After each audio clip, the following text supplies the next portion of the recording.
Welcome back, everybody, to a spookily spectacular episode of Elliot's Overtime Escape with your host, Elliot Maxwell. Give it up, everyone. Yeah. I'm having an awesome, spooky day on this wonderful Thursday Eve because tomorrow's Halloween, and this is our spooky Halloween episode. Even though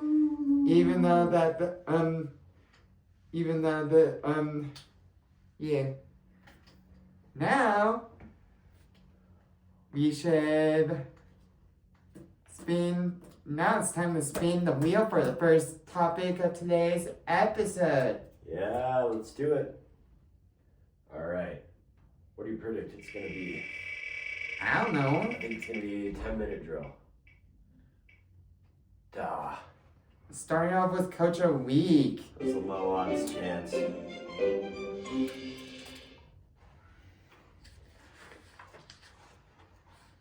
All right. Elliot, who did you have as your Coach of the Week this week? My Coach of the Week goes back to I'm giving it to Sean Payton. Did such a great job in the game against the Cowboys, coaching the Broncos. I give him my Coach of the Week award for this week because I just adore what Sean Payton's doing in Denver. I like it. I like that pick a lot. I went with Sean McDermott of the Bills here. They were on a 2-game losing streak. They went into that bye, and he kicked some life into that squad, and they really put a hurting to the Panthers. So I think he's doing a really good job up there in Buffalo, and it looked like they really ironed out a lot of those flaws that they had earlier in the season, and the Bills are back to looking strong again. Oh, you just have it back. Yeah. Just gotta take it off. All right. What should we do next? What should we do next? Now it's time for the second topic of this spooky Thursday episode of the podcast. What's it gonna be? Let's see. And now it's a flop of the week. Flop of the week. All right. Who do you have as your flop of the week? I want Atlanta Falcons because they were my flop of the week of the week 8 getting beat up by the opposition team. Yeah, losing big to Miami is not a good look in this NFL's day and age. They were up there for my flop of the week as well, but I ended up going with the Minnesota Vikings. I feel like maybe this is just because that's like my team and I'm disappointed in them, but getting like really beat badly by the Chargers like that on Thursday night just is not a good look. Carson Wentz is out for the season now, so it's J.J. McCarthy and the rookie from Minnesota, so just feeling like a really bad game for them. They just really looked outmatched the whole game. It's a bummer. I bet Minnesota might not make the playoffs. I don't think they are. If they look like banged up and having Carson Wentz out. Even if they weren't banged up, I'd still not put them in the playoffs. After game 2 of this season, I knew they weren't making the playoffs this year. That's all right. There's always next year. Yeah, Minnesota is such a great organization, and if they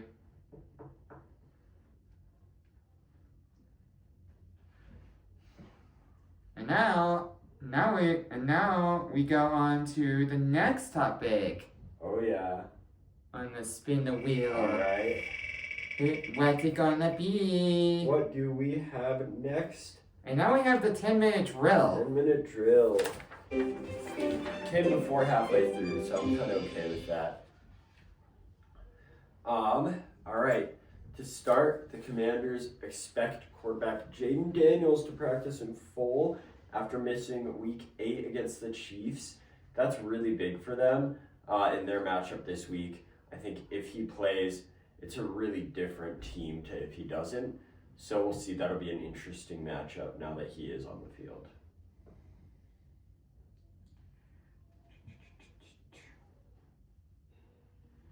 And then Eagles train wide receiver John Mechie III to Jets for cornerback or Michael Carter II. Yeah. This one isn't like too crazy to me. I think it's a fairly lateral move in my opinion. John Mechie is like a good depth wide receiver, and Michael Carter is also like a good depth corner. So it's just teams trade around depth to kind of meet their needs a little better. Commanders wide receiver Terry McLaurin, re-injured quad, one play in week 9 game versus Seahawks. Yeah, this is really good for the Seahawks. Feels like Terry McLaurin has either been out or kind of absent each week to me. What do you think?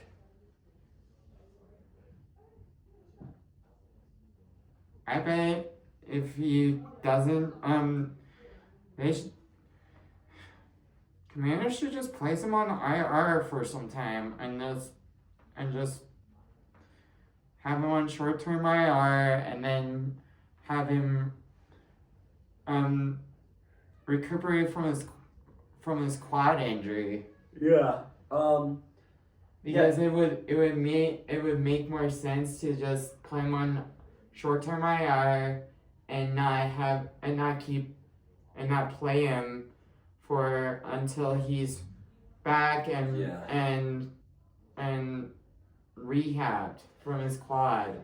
Yeah, I will say it's a weird situation over there in Washington because, you had that whole preseason holdout because he wanted a contract.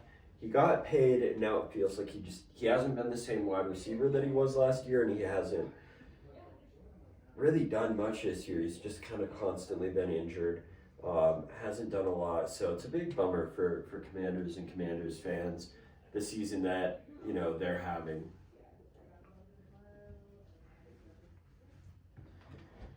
Mercedes Lewis, 41-year-old tight end, signed with Broncos practice squad in 20th NFL season. Yeah. Tell me a little bit more, because you'll probably know a little bit more about that than I will. How do you feel about that move as a Broncos fan? I feel like it's like a great player to have, especially because Nate Atkins was we all need a tight end, but a blocking tight end. Mm-hmm. And the more help that the tight ends need, and it will help with relieving Evan Ingram and playing having Lewis there in the tight end room will help Evan Ingram put some encouragement in Evan Ingram's ear to play better and to boost his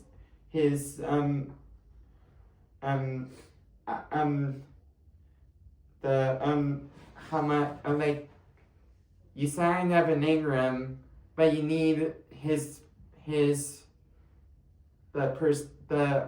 how much he gets the ball or increases.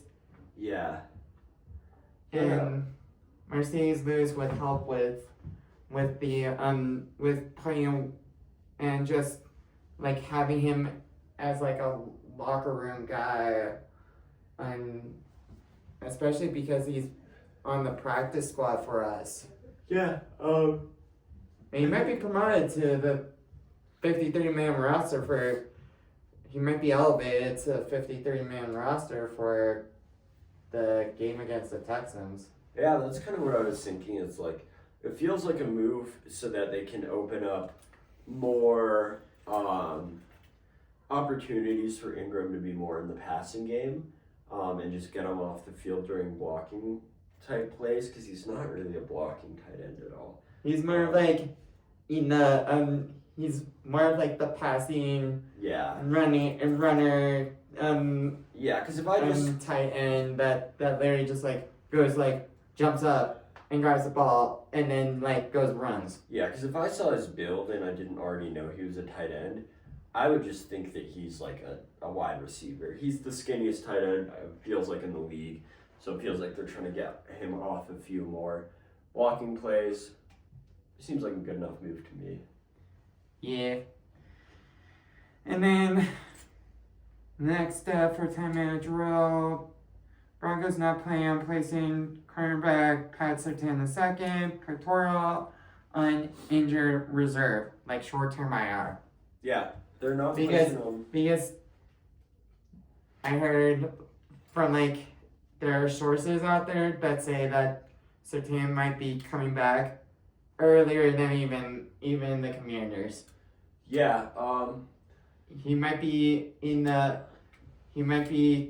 missing the Texans and the Raiders, but coming back for the Chiefs game in Denver. Chiefs game, yeah, that'd be big. They really need him against the Chiefs. The Chiefs are looking really strong now. I'm gonna have him out for like at least like 2 games and not the max of 4. Yeah, luckily they're not, very hard games. So I think the Broncos are in a pretty good place still. But we'll see. Hopefully he can get back early in those 2 weeks, but also, have full time to heal. I don't want to see him back still partially injured. Yeah. Yeah, we just want Pat Surtain come back ready to take on the Chiefs and keep our win streak at home alive. Yeah. Because we're playing the Raiders at home and then the Chiefs. So like back to back before our bye, and then us and the Chargers are going on the bye. Have the same week 12 bye. Interesting. If there's any week to play Elliot in fantasy, play Elliot week 12. The Broncos will be on bye. All right, and then what's next on our Shane Steichen on Colts 7-1 start. The season starts in November, December.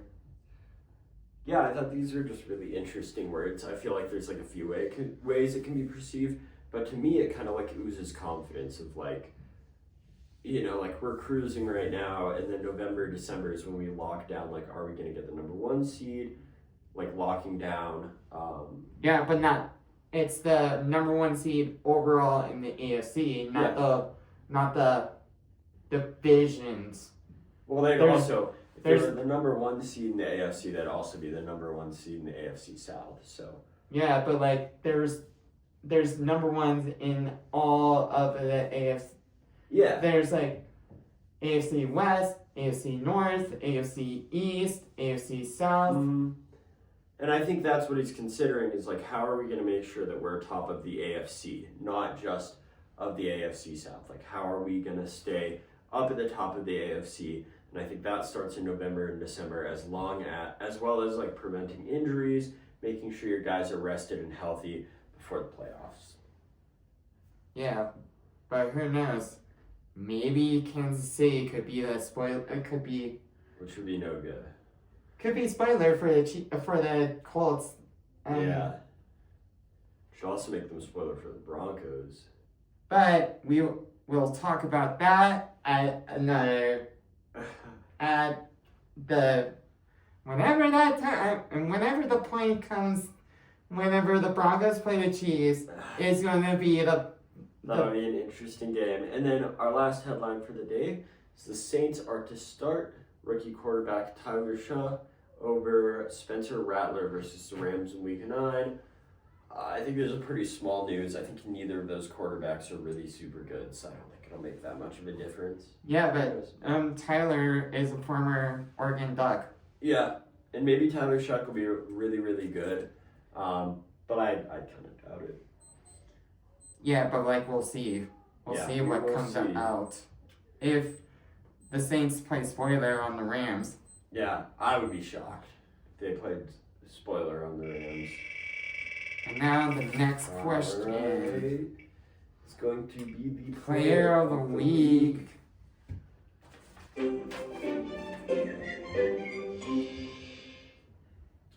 All right, who's your Player of the Week this week, Elliot? I got J.K. Dobbins.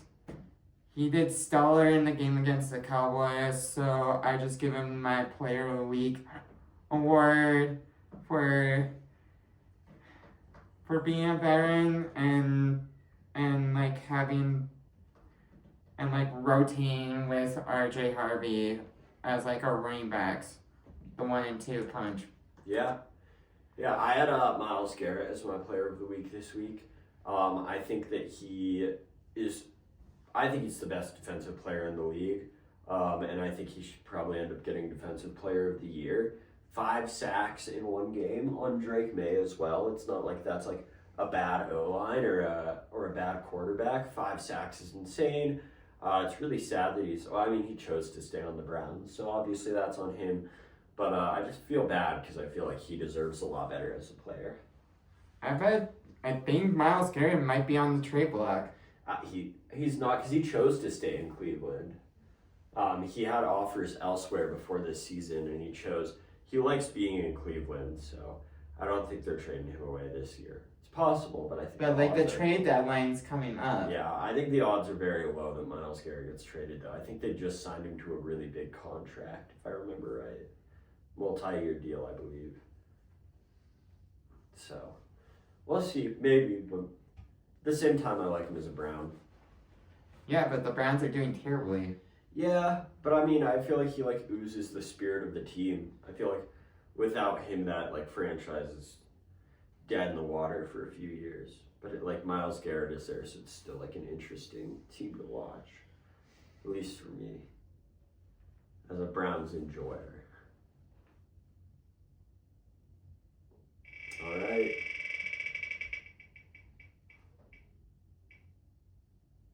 I'm gonna go upset of the week. Upset of the week.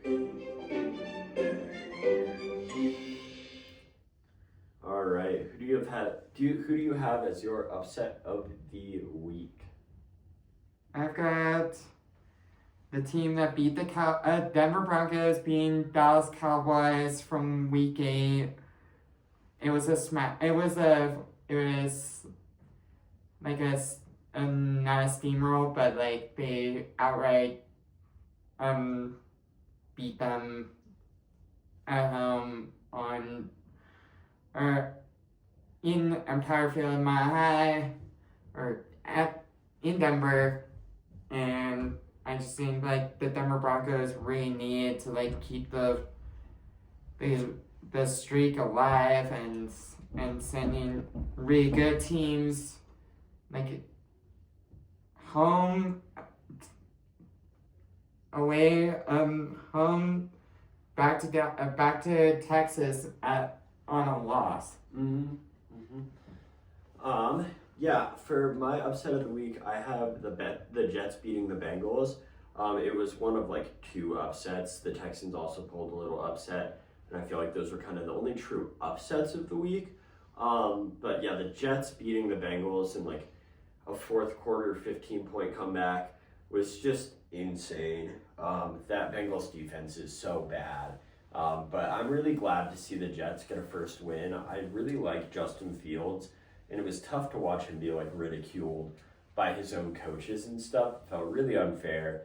Just left a really bad taste in the mouth. So it's really nice to see them do a little better. Yeah, now it's time to move on for the next topic. All right. Of our spooky episode 10 of my podcast, Spooky. And now it's going to be Defense of the Week. All of the weeks. We're getting through all of the weeks. All our weekly awards. All right, Elliot, who'd you pick for this one? The same team that I talked about in the Cowboys, Denver Broncos defense is like me in the league in sacks. So I just think like the Broncos are, even though that Pat Surtain's injury, we got the next man up mentality to like go wreck the dreams of Houston Texans. Go wreck the dreams of. Plus, we've got Dre Greenlaw back. Yeah. Who's a wrecker. So, my question to you, Elliot. This week, you thought that the Broncos had the best player in the entire league, the best upset of the entire week, the best coach of the week, and the best defense of the week. Is that correct? Interesting. What if they lose? If they lose, do they lose an award or two, or do they still get all the awards? We'll cross that bridge. We'll cross that bridge when we get there. We'll cross that bridge never, because they're going to win the rest of the season and win the Super Bowl. So, because we all want Denver to break Kansas City's heart and be AFC representative in the Super Bowl on February in February of 2026. Because we haven't been to the Super Bowl for like 10 years. Yeah, it's time to break time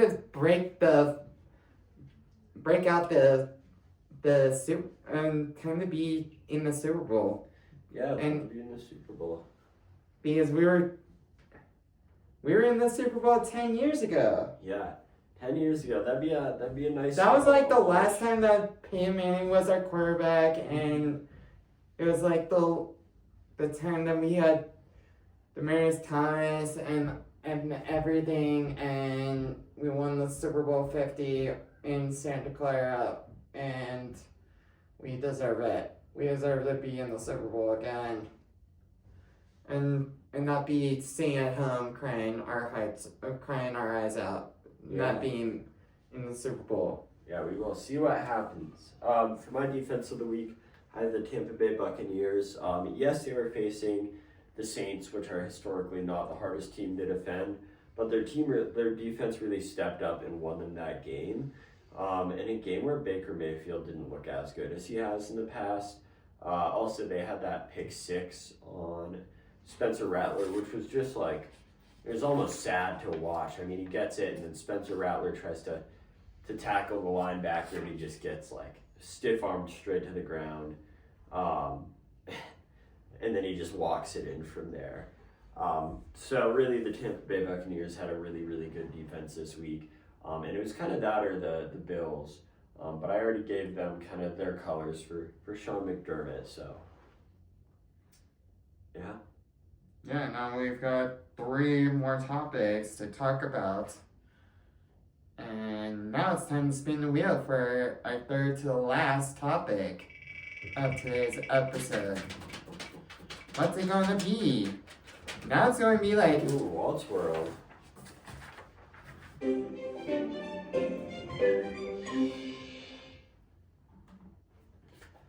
Alright. I've not historically been the best at this. I've been listening to more Disney songs in the car from time to time. And I think maybe that'll give me an edge. Okay, this first question for you, Seth, has to think about your what was Disney's first fully live action feature film? That's really tough. Can I get what year it came out in? or like decade. Same year as when Cinderella was released in 1950. Can I guess The Sound of Music? No. Dang it. Sound of Music was not Disney, but like it was. I've been deceived. It was on the Disney playlist I was listening to earlier today. That's really messed up. You know, kind of thought it was. First fully live action feature film. I know, I'm thinking. I don't think I have it though.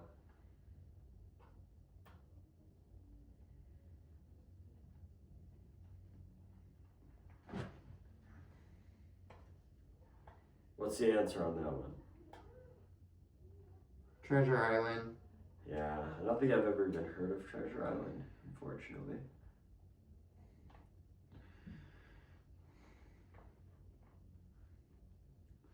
Okay, the next question. So you got 0 on the first one. Mm-hmm. What's the name of the circus in the 1941 animated film Dumbo? Can I guess Jolly's Circus? No. It's Walt Disney Productions Circus. You're 0-2. Yeah, that wasn't what I was gonna get. You're 0-2 right now, which kind of makes you feel. Okay, now we've got the Lion King, question from the Lion King. Who is Mufasa's trusted advisor in the Lion King?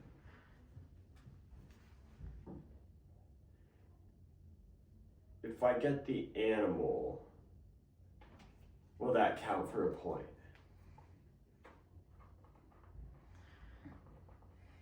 Is he that the ape guy that holds up the baby lion at the beginning of the movie? No. No? Is it his wife? No. Yeah, I don't know then if it's not those two. It's Zazu. And what's Zazu? A bird. There's a bird? Yeah, he's a bird. He flies around in the sky. Yeah, I had no idea there was even a bird in that.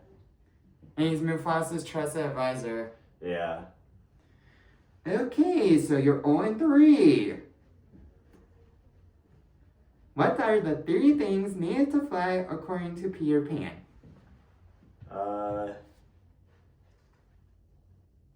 Can I guess dreams, happiness, and wings?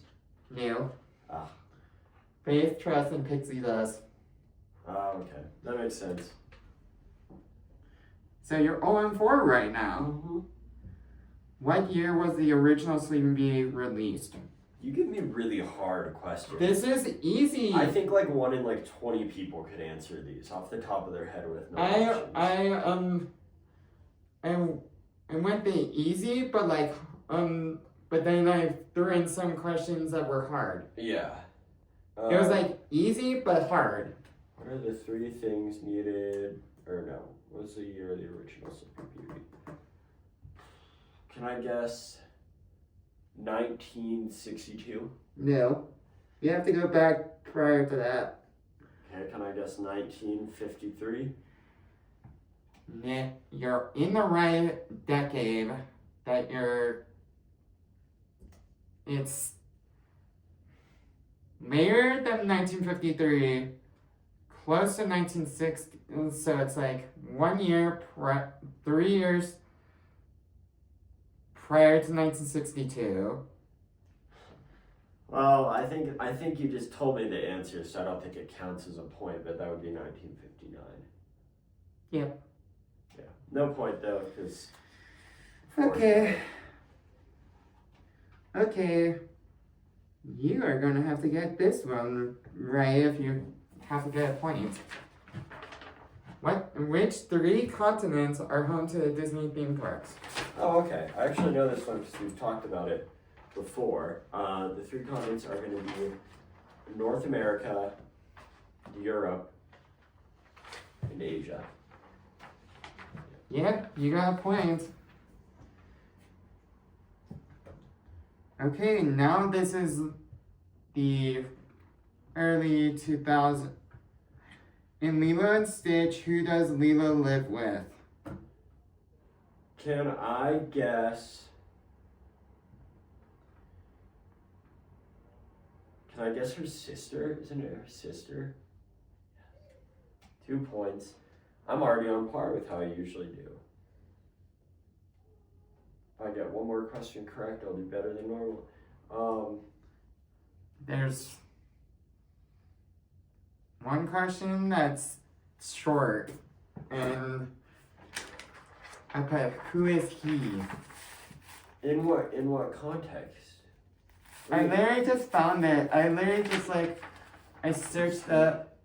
Was there supposed to be a picture with it by chance? No.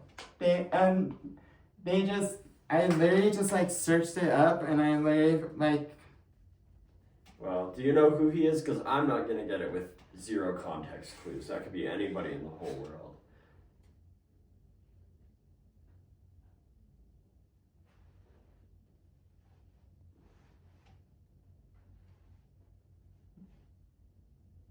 Yeah, I think we should count. That one was a badly written question by the website. I think that one we call a scratch, and we move on.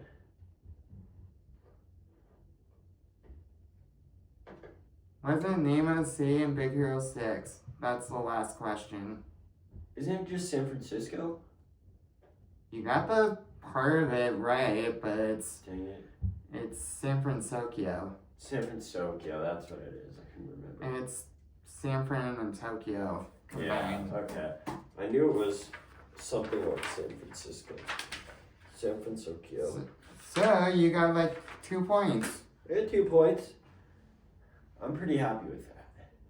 And now we've got week 8 recap and week 9 predictions. Mm-hmm. All right. One of the second to the last. What's it going to be? Looks like we are going to be having a little week 8 recap. All right, take us over to the NFL games, Elliot. All right. Games of note here. We already talked about it a little bit, but Jets beating the Bengals in Cincinnati was really huge for them. I'm really happy to see that. How did you feel about that?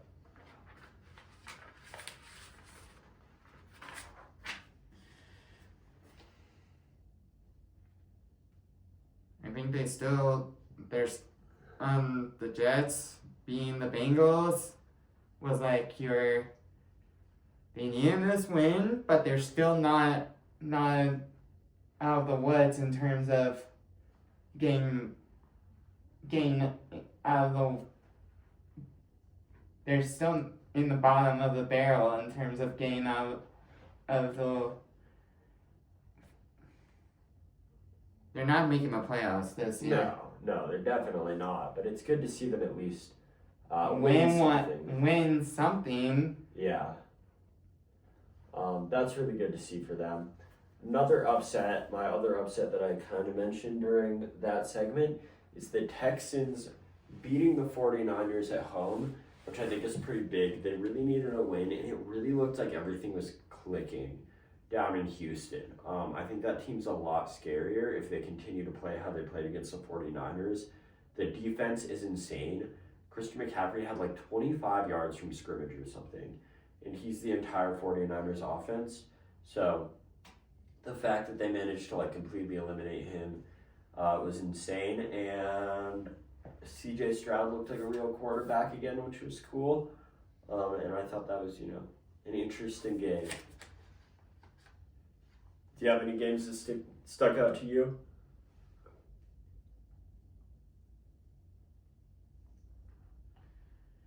I think the Chiefs beating the Commanders was a blowout. Yeah, the Commanders played one half of football, so that was cool.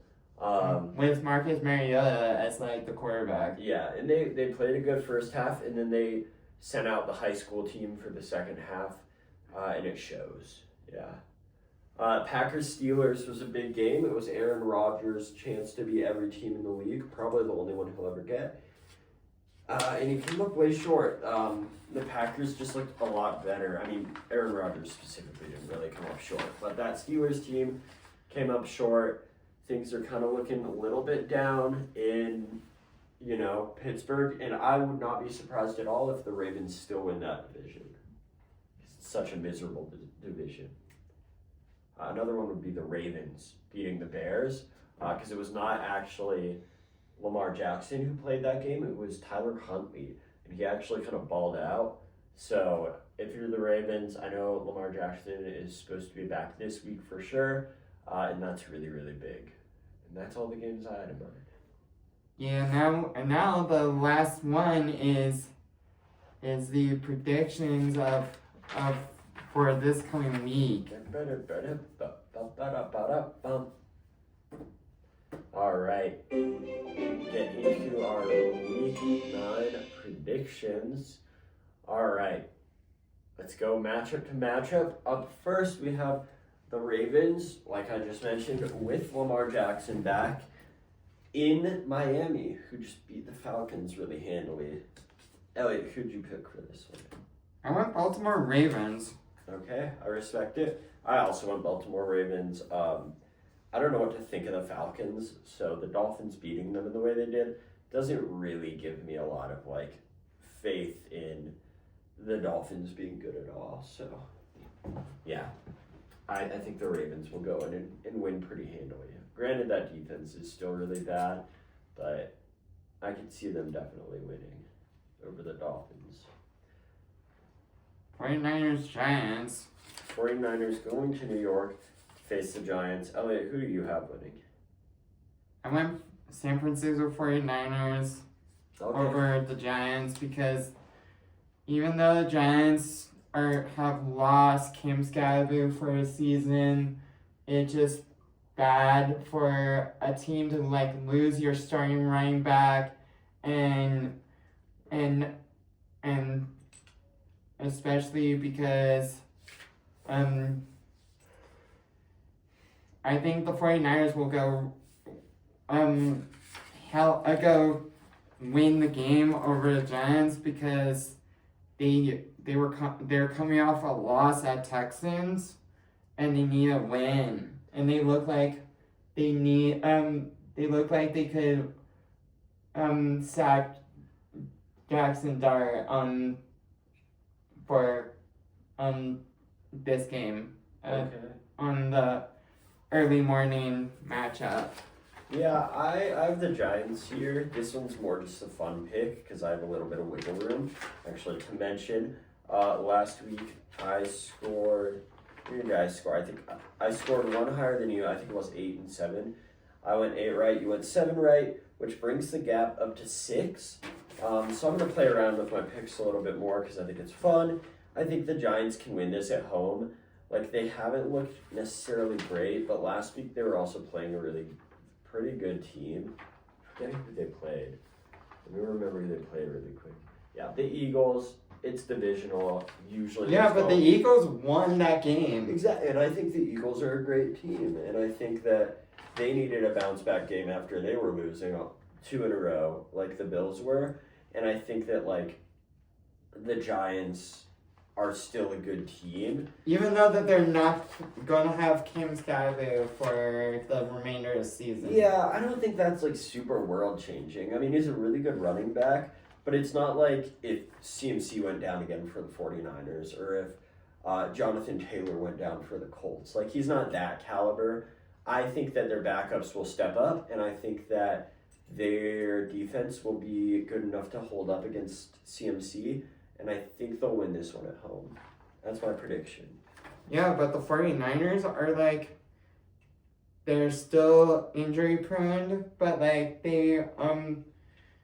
deserve a win coming off the loss against the Texans. Yeah, I don't think anyone ever deserves a win until they get it. And the 49ers haven't got this one yet. And I think, the Giants is the fun pick here for me. So I went with the Giants on this one. And we'll see. We'll see what happens on Sunday if my prediction comes out right and yours is wrong. And this is just the fun of predictions. Exactly. We don't know until it happens. And then up next, we have the Chargers going into Tennessee to face the Titans. Elliot, who'd you pick on this one?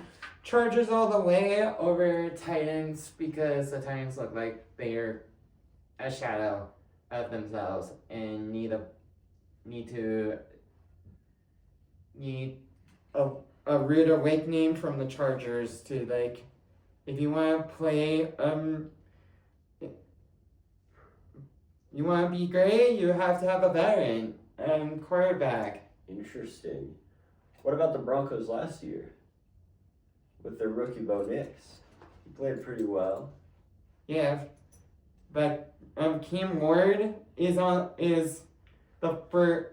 was drafted number 1 to Tennessee, and looks like Tennessee doesn't have they have an interim coach, which doesn't play into which plays into the Chargers' hands. Oh, totally. I also have the Chargers picked for this. But what I will say is that I don't think Cam Ward is the problem in Tennessee. I think Cam Ward is going to be a fantastic quarterback. He's already showed a lot of glimpses of being really, really good. I think the problem is his entire surrounding cast and his coaching is just not up to scratch. So, like, the coaching and his cast is the problem. Yeah, the coaching, his receivers, his running backs, his O-line is not good.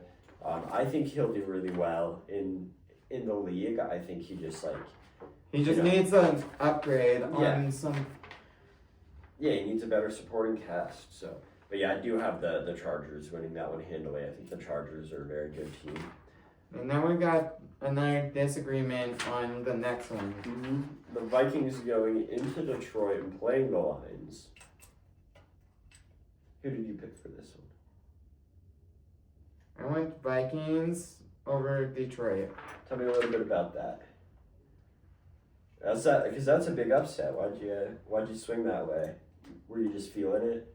I was feeling like Minnesota needs to get a lot of wins, but like they're probably not going to be in playoffs, but like sometimes you just have to go against some challenging opponents, and if you are at home, they're probably they're away at Detroit, which means that they're going to the Lions' home field. Yeah, the Lions have a home field advantage here, and I think the Vikings could pull an upset here, and I'll certainly be really happy if they do. I'd honestly rather them pull an upset than me get this prediction right, but I do think just Detroit is one of the best teams in the league this year. J.J. McCarthy is coming back from injury after, and Carson Wentz is out. Carson Wentz is out. I think it just, it doesn't look great there in Minnesota. We'll see, because maybe J.J. McCarthy will play better than he did at the beginning of the season. And he'll ball out and they send Detroit at home with a loss. Yeah, I can see it happening. I don't think it's likely though. I think he's going to take some more time to warm up. I think next season is when J.J. McCarthy looks like a real NFL quarterback, but I don't think he will this year. All right, and that brings us on to the Falcons at the Patriots. Who do you have winning this one? I'm going Patriots all the way over the Falcons. Just got annihilated by the Dolphins. Yeah. I do have the Patriots here as well. I don't think the Falcons are a bad team. I think that was kind of like a fluke win by the Dolphins. The Falcons are just so hard to predict, and it feels like this is not the matchup where they're going to pull an upset like they did against Buffalo. New England just looks really, really good right now. And they're sitting number 2 in the AFC East. Mm-hmm. Well, number 2 in the AFC, they're leading the AFC East right now. Yeah. Yeah, they're over the Bills, so they're leading the AFC East, second in the AFC. Overall, yeah, in the playoffs, and we're 3rd, which means there could be Patriots Broncos again in the playoffs, like it used to be. Ugh, don't remind me, because because Bo Nix looks like our quarterback that can easily take us to the Super Bowl. Yeah, I think he's looking pretty Being good coached by the evil man. the person that you hate the most, Sean Payton. Sean Payton. Never will like the guy. Just like how Pete Carroll is going to end up retiring. Well, I mean, all coaches will end up retiring. I don't think Pete Carroll's doing very well down in Las Vegas, but we'll see what happens there. It's interesting. I don't know if that seat is hot or not. I can't really tell. But anyways, that brings us on to the Colts that we just mentioned at the Steelers. Elliot, who'd you pick for this one? Colts all the way. Yeah, me as well. I think this one, doesn't need too much discussion. I think the Colts look like a really, really, really good team. And until they don't drop like 30 points or more on an opponent, I'm going to keep saying that. And I mean, their defense is like decent as well. Their defense is like, it's not like a Bengals or a Ravens situation where the offense is really good and the defense sucks. It's like, genuinely, to me, they look like Super Bowl contenders. I think everybody's going to continue to doubt them until like the very, last. If they win the Super Bowl, people will be doubting it until the last minute of the fourth quarter. Because people don't like teams that weren't good and then are really good out of nowhere. I mean, people like them obviously, but people never really peg them to win. So I think they're really good. I think they're beating the Steelers. Yeah, now we got Denver going on the road to face Houston Texans. I got Denver beating Texans away at Energy Stadium because Denver just needs a win because they suffered away at the Texans 2 years ago and they lost. So now it's time to send the Texans at home with a loss. Yeah, I think that the Broncos probably will win this. But because I have those few picks in hand, and I thought it would be fun, and I could see it happening. I think it's possible. I chose the Texans to win here. I think that defense steps up really big. I think Bo Nix will look a little scared against that really insanely good Texas pass rush. They're very. But our O-line is better than the Texans. They're a very mean team. And I mean, yeah, the O-line is better, but I think with Pat Surtain down, I think this could end up being an upset. But we will just have to wait and see because it's Sunday on Fox, and then I really want Denver to come back to Denver with a win because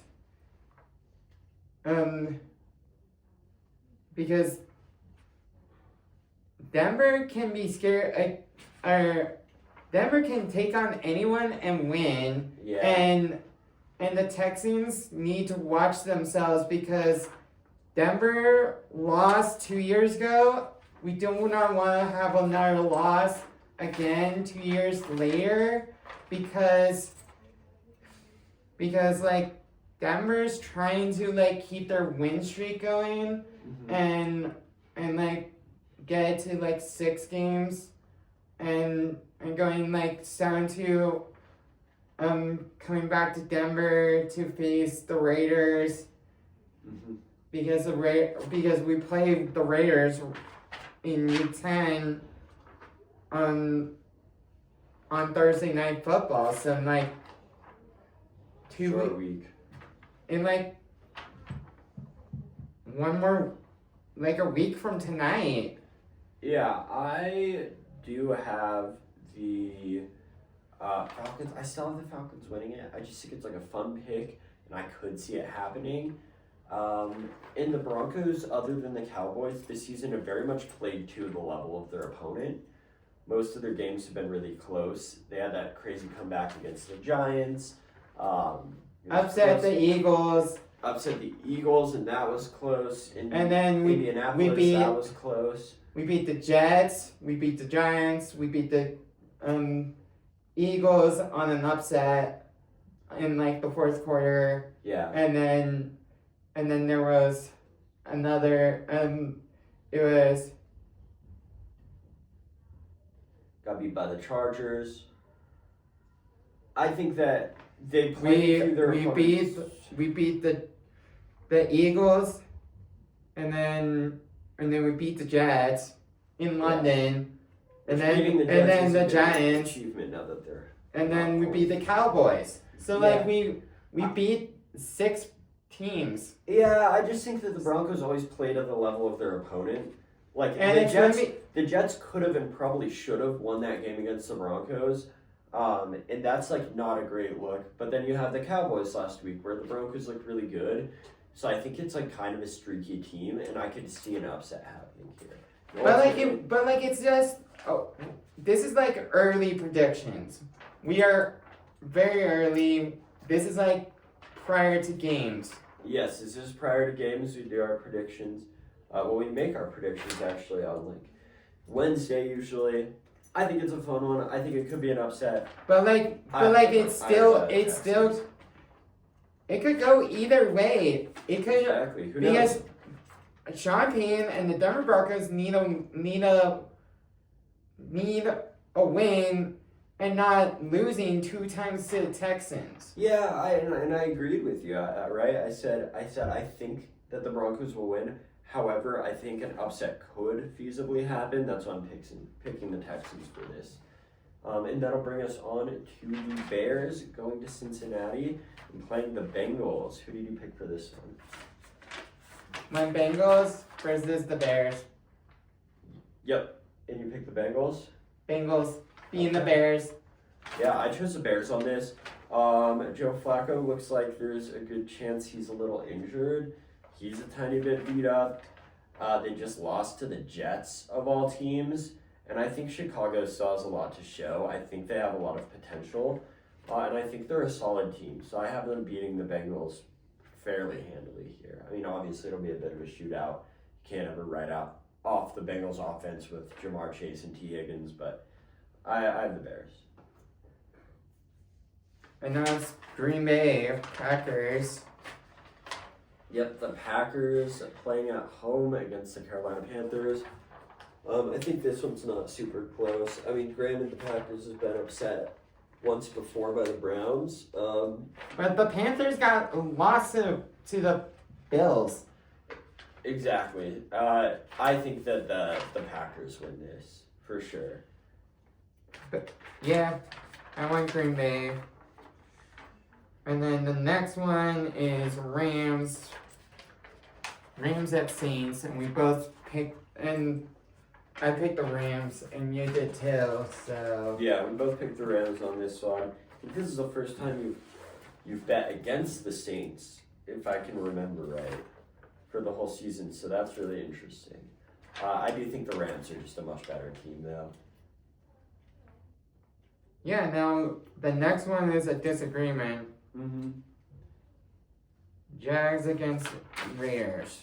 Yeah, this one I really just picked because I have, those few picks in hand. I think I could see a Raiders upset here. They're coming off a bye. They're at home. And they really need a win to cool off the seats over there for like Pete Carroll and such. I think the Raiders could pull an upset here and could win this. What about you? I think Jacksonville needs a win. It needs a win away from home because they were knocked out of the playoff picture by Kansas City of all teams. Yeah. But I think Jacksonville still holds a tiebreaker on the Chiefs. I don't think they would at the moment.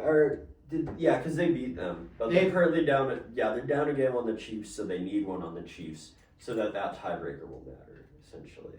So if Jags beat Raiders, then they will have a game close to the Chiefs. Yeah, and this is a perfect segue into our next game. Chiefs going up to Buffalo and facing the Bills. I want the Bills to win. Mm-hmm. Like you,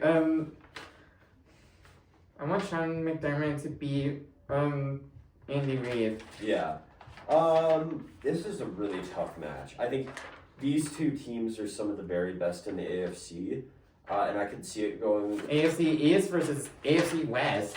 Yeah, and I was really on the fence about this one, so I just decided to pick opposite to have some controversy here. I have the Chiefs winning this. It's the only game I think 2 with Rashee Rice back. And their offense really looked explosive and completely different with him around. I think they win this up in Buffalo. But we will see what Sunday Night Football it's Sunday Night Football. It'll all come down to Sunday Night Football. And wait, that one isn't Sunday Night Football. Our next matchup is Sunday Night Football, and that is the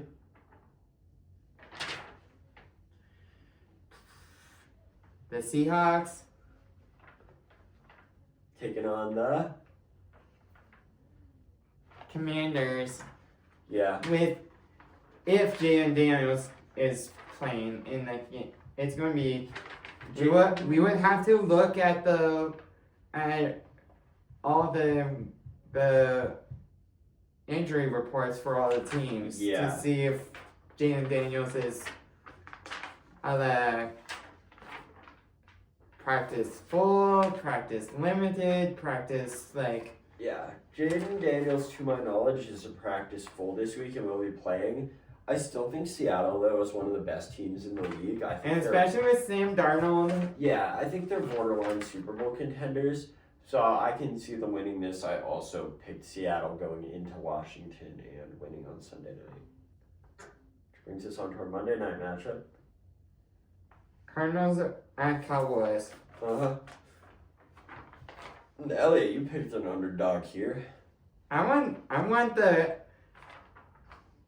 Everybody knows that I like the underdogs to throw an upset, and the Cowboys got beat by the Broncos, but then the Cardinals,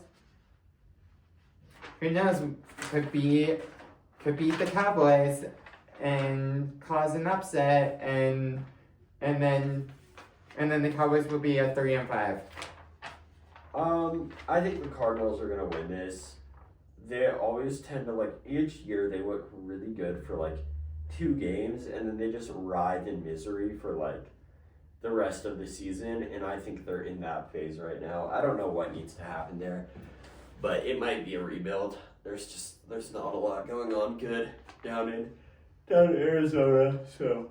And you went the Cowboys for. Yeah. Side with the Cowboys. Yeah, but the Cowboys are looking good, but they are, their defense is where teams could force the outcome could be different. Yeah. If the defense on the Cowboys got an upgrade. Yeah. The offense is great on the Cowboys. The defense, not so much. Yeah. It's teams will. The Broncos literally destroyed the defense of the Cowboys last week. Yeah, well, I sure hope that the Cardinals wouldn't do the same to the Cowboys because they have way less supposedly good pieces on their offense and defense than the Broncos do. They're a way lower caliber team this year, and that's why I just don't see it happening. There's not enough there on offense. Kyler Murray and Marvin Harrison Jr. still haven't really gotten that connection to click most weeks. They're down 3 running backs. I think their top 2 got injured, and then they just released another, which is really not great. Yes, it's against the Cowboys. I just think it's a low percentage chance. I think that'll be a pretty big spread. Yeah, but it's on Monday Night Football, which is going to be on ABC or ESPN. So. Yeah, it'll be ABC. No, maybe that one's ESPN. I never remember. I think that one's ESPN, and Sunday Night Football's ABC. No. NBC? NBC. Yeah. It's Sunday Night Football. Yeah. And then ESPN was Monday Night Football. Yeah. Well, that'll just about do it for us. Yeah. Thank you all for watching, listening, and yeah, now it's time to end this episode 10 of Elliot's Overtime Escape. your host, signing out. Have a great night and see you next week. Woo!